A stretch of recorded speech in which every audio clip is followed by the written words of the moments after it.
Hi friends, நான் Malini. Welcome to cook with Malini. இன்னைக்கு ரொம்பவே ஹெல்த்தியான ஒரு ரெசிபி தான் பார்க்க போறேங்க. இந்த வெயிலுக்கு ஏத்த மாதிரி வெந்தய பால் ரெசிபி ரொம்ப ரொம்ப சூப்பரா இருக்குங்க.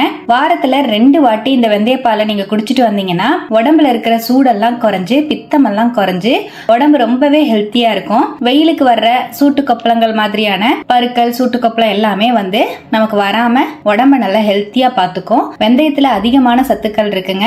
முடி பராமரிக்கிறதுக்கு, சர்ம பாதுகாப்புக்கு எல்லாத்துக்குமே வெந்தயம் ரொம்ப யூஸ்ஃபுல்லா இருக்கும். நம்ம வெந்தயத்தை அரைச்சு தலையில தடவுனாலே முடி பாத்தீங்கன்னா அவ்வளோ ஷைனிங்கா இருக்கும். நம்ம உள்ள எடுத்துக்கும் போது நம்ம ஸ்கின்னுமே நல்லா ஷைனிங் ஆகி உடம்பு சூடெல்லாம் குறைஞ்சு நம்மளுக்கு ஹெல்த்தியா பார்த்துக்கும். ரொம்ப ஹெல்த்தியான இந்த வெந்தயத்தை நம்ம அதிகமா உணவுல எடுத்துக்க மாட்டோம். இந்த மாதிரி வெந்தய பால் செஞ்சு சாப்பிடுங்க. ரொம்ப டேஸ்டாவும் இருக்கும், ஹெல்த்தியாவும் இருக்கும். இப்ப ரொம்ப டேஸ்டியான இந்த வெந்தய பாலை எப்படி செய்யறதுன்னு பார்க்கலாங்க. வெந்தய பால் செய்யறதுக்கு 1/4 கப் அளவு வெந்தயத்தை பாத்திரத்துல சேர்த்துக்கலாம். ஒரு வாட்டி நல்லா வாஷ் பண்ணிட்டு தேவையான அளவுக்கு தண்ணி சேர்த்து ஊற வச்சுக்கலாங்க. நல்ல தண்ணி சேர்த்து நான் ஊற வச்சிருக்கேன். ஒரு நைட் ஃபுல்லாவே வெந்தயத்தை நான் ஊற வச்சுக்க போறேன். வெந்தயம் நல்லா சாஃப்டா ஊறிடும்.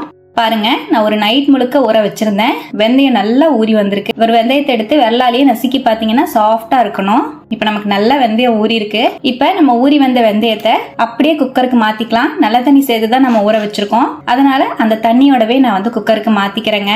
குக்கர் மூடி போட்டு 5ல இருந்து 6 விசில் விட்டு இறக்கிக்கலாம். நல்லா சாஃப்டா நமக்கு வெந்தயம் வெந்துரும். பாருங்க, 6 விசில் விட்டு நான் இறக்கிட்டேன். வெந்தயம் நல்லா பூ மாதிரி வெந்திருக்கு. இந்த அளவுக்கு வெந்தயம் வந்ததுக்கு அப்புறம் இதை அப்படியே மிக்ஸி ஜாருக்கு மாத்திக்கலாம். கொஞ்சம் சூடா இருக்கும் போதே நைஸா அரைச்சு எடுத்துக்கலாங்க. ஆற விட்டுட்டு அரைச்சிங்கன்னா கொஞ்சம் குறையா தான் அரைப்படும். இப்ப சூடா இருக்கும் போதே நான் மிக்ஸி ஜாருக்கு மாத்திட்டேன். நல்லா நைஸா அரைச்சிடுறேன். பாருங்க, இந்த மாதிரி வெந்தயத்தை நல்லா அரைச்சு எடுத்துட்டேன். இது அப்படியே இருக்கட்டும். வெந்தய பாலுக்கு நான் இன்னைக்கு தேங்காய் பால் சேர்த்துக்கிறேன். அதுக்காக 1/2 மூடி தேங்காய் எடுத்து வச்சிருக்கேன். இதை நல்லா துருவிட்டு மிக்ஸி ஜாருக்கு மாத்திக்கலாம். நீங்க வேணும்னா நார்மலா நமக்கு பாக்கெட்ல கிடைக்கக்கூடிய பால் கூட யூஸ் பண்ணிக்கலாம். ஆனா இந்த வெந்தயத்தோட தேங்காய் பாலும் சேர்த்து நம்ம சாப்பிடும் போது ரொம்பவே குளிர்ச்சியா இருக்கும். வாய்ப்புண்ணு, வயிற்று புண்ணு, அல்சர் இருக்கிறவங்க எல்லாம் இதை எடுத்துக்கலாங்க. தேங்காய் பாலோட சேர்த்து நம்ம சாப்பிடும் போது ரொம்ப குளிர்ச்சி கொடுக்கும் உடம்புக்கு.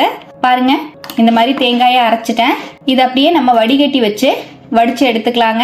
மிக்சிங் பவுலுக்கு மேல ஜல்லடை வச்சிருக்கேன். இப்ப நம்ம அரைச்ச தேங்காவை சேர்த்துட்டு மிக்ஸி ஜார் அலசி ஒரு 1ல இருந்து 1/2 கப் அளவு தண்ணியும் சேர்த்துக்கிறேன். தேங்காயில இருக்கிற அந்த பால் எல்லாத்தையும் நல்லா கை வச்சு இந்த மாதிரி பிசைஞ்சு புளிஞ்சு எடுத்துடலாம். சக்கை மட்டும்தான் இருக்கணும், அந்த அளவுக்கு நல்லா புளிஞ்சிடலாம். தண்ணி பாலும் திக்கான பாலும் சேர்ந்த மாதிரியே நான் எடுத்து வச்சுக்கிறேன். பாருங்க, இந்த மாதிரி தேங்காய் பாலை தனியா எடுத்தாச்சு. இது அப்படியே இருக்கட்டுங்க. பேன்ல 1/2 கப் அளவு நாட்டு சக்கரை சேர்த்துக்கலாம். நாட்டு சர்க்கரைக்கு பதிலாக நீங்க பனங்கள் கண்டோ இல்ல வெல்லம் கூட ஆட் பண்ணிக்கலாங்க. 1 கப் அளவு தண்ணி சேர்த்துக்கலாம். நல்லா மிக்ஸ் பண்ணிக்கலாம். நாட்டு சர்க்கரை நல்லா கரைஞ்சா மட்டும் போதும். பாருங்க, இந்த மாதிரி நல்லா கரைஞ்சிருச்சு. இப்ப நம்ம கரைச்ச நாட்டு சர்க்கரைய வேற ஒரு பேனுக்கு வடிகட்டி நான் மாத்திக்கிறேன். நல்லா திக்கா அடிகனமான பாத்திரத்துல மாத்திருக்கேங்க. அப்பதான் நம்ம வெந்தயத்தையும் சேர்த்து கிளறும் போது அடிப்பிடிக்காம இருக்கும். இப்ப நான் நாட்டு சர்க்கரையை வடிச்சு சேர்த்துட்டேன். இப்ப இதுலயே நம்ம அரைச்சு வச்சிருக்கிற வெந்தயத்தையும் சேர்த்துக்கலாம். மீடியம் ஃப்ளேம்ல வச்சு நல்லா மிக்ஸ் பண்ணிக்கலாம். பாக்குறதுக்கு நமக்கு இந்த மாதிரி கட்டி கட்டியா இருக்கிற மாதிரி இருக்கு. கலந்து விட ஒன்னா மிக்ஸ் ஆகி நமக்கு எல்லாமே கட்டி உடைய ஆரம்பிச்சிரும். ஹை டு மீடியம் ஃப்ளேமுக்கு மாத்தி வச்சு கலந்து விட்டுட்டே இருக்கலாம். பாருங்க, கலந்து விட அந்த கட்டி எல்லாம் உடஞ்சு நாட்டு சர்க்கரையோட ஒன்னா மிக்ஸ் ஆகுது. நல்லா பொங்கி வரும். கலந்து விட்டுட்டே இருக்கணும். பாருங்க, நல்லா கலந்து விட்டுட்டேன்.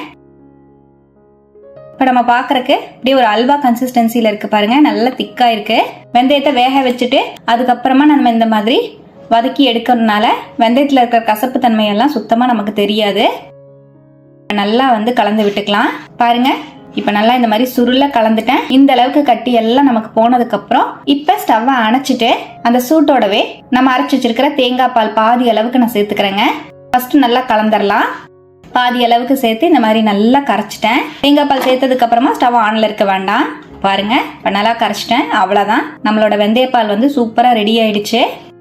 நமக்கு ஆறுச்சுன்னா இன்னுமே திக்காவுங்க. நம்ம குடிக்கும் போது எக்ஸ்ட்ராவா நம்ம தேங்காய் பால் ஆட் பண்ணிட்டு நல்லா மிக்ஸ் பண்ணி குடிக்கும் போது குடிக்கிறதுக்கு ரொம்ப டேஸ்டா இருக்கும். குழந்தைங்களுக்கு கொடுக்கும் போது சக்கரை இன்னும் கொஞ்சம் தூக்கலா நீங்க சேர்த்து கொடுத்தீங்கன்னா அவங்களுமே நல்லா என்ஜாய் பண்ணி சாப்பிடுவாங்க. உடம்புக்கு ரொம்பவே ஹெல்த்தியான ஆரோக்கியமான இந்த வெந்தயப்பால் ரெசிபியை கண்டிப்பா நீங்களும் இது போலவே செஞ்சு பாருங்க. வாரத்துல 2 இல்லைன்னா 3 நாள் நீங்க எடுத்துக்கலாம். வெந்தயப்பாலை தேங்காய் பால் கலக்கறதுக்கு முன்னாடி நமக்கு களி மாதிரி ஒரு பக்கம் வந்தது இல்லையா, அந்த டைம்ல நீங்க ஸ்டவ்ல இருந்து இறக்கி ஆற வச்சுட்டு ஏர்டைட் கண்டெய்னர்ல ஸ்டோர் பண்ணி 2ல இருந்து 3 நாள் ஃப்ரிட்ஜில் வச்சு நீங்க சாப்பிடலாங்க. தேங்காய் பால் கலந்துட்டீங்கன்னா நீங்க 1 நாளுக்குள்ள முடிச்சிடணும். இப்ப பாருங்க, நம்மளோட டேஸ்டியான வெந்தயப்பால் சூப்பராக ரெடிங்க. குழந்தைங்களுக்கு கொடுக்கும்போது இந்த மாதிரி சர்வ் பண்ணிட்டு எக்ஸ்ட்ரா தேங்காய் பால் சேர்த்து கொஞ்சமாக நாட்டு சர்க்கரையும் சேர்த்து நல்லா கலந்துட்டு கொடுத்தீங்கன்னா இனிப்பு சுவையோட தேங்காய் பாலோட டேஸ்டோட நம்ம வெந்தயப்பால் சாப்பிட்றதுக்கு ரொம்ப சூப்பராக இருக்கும். உடம்புல இருக்கிற எல்லா வியாதிக்குமே முக்கியமான காரணம் உடல் சூடு. அந்த உடல் சூடை தணிக்கக்கூடிய ஹெல்த்தியான இந்த வெந்தயப்பாலை நீங்களும் கண்டிப்பாக இது போல் ட்ரை பண்ணுங்கள். ட்ரை பண்ணிவிட்டு எப்படி வந்ததுன்னு கமெண்ட்லேயும் மறக்காமல் என் கூட ஷேர் பண்ணுங்கள். இது போல் ஹெல்த்தியான ரெசிபிஸ் பார்க்குறக்கு நம்ம சேனலை சப்ஸ்கிரைப் பண்ணிக்கோங்க. மறக்காமல் ஃப்ரெண்ட்ஸ் அண்ட் ஃபேமிலியோட ஷேர் பண்ணுங்கள், கமெண்ட் பண்ணுங்கள். தேங்க்யூ ஃப்ரெண்ட்ஸ், பாய்.